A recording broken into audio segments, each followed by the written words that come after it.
È un amministratore che viene meno al suo compito fondamentale, perché accontentare tutti non significa non avere una scaletta di valori. Tutti devono essere accontentati, ma secondo una scaletta di valori prioritari, come del resto fa anche un buon padre di famiglia.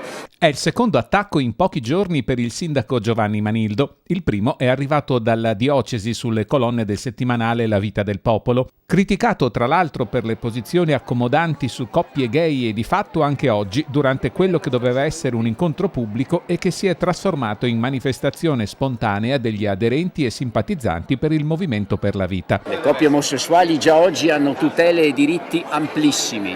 L'unica cosa che restava fuori era la pensione di reversibilità e questo mi preoccupa molto perché la ratio per cui era nata la pensione di reversibilità era riconoscere alle tante donne rimaste poi vedove che avevano scelto di non lavorare fuori casa, questa è la ratio della pensione di reversibilità, rischia di franare perché è chiaro che lo Stato non avrà 30 milioni di euro in più quanto costerà la reversibilità per le persone omosessuali.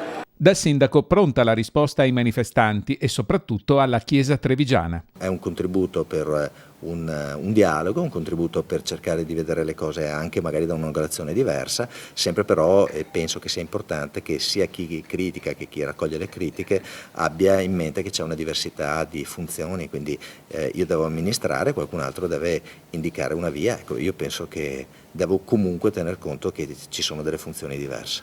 Chiesa è chiesa, Stato è Stato. Beh, il principio di laicità lo dice, quindi è un principio costituzionale e penso che questo sia la base perché ognuno faccia bene il proprio compito.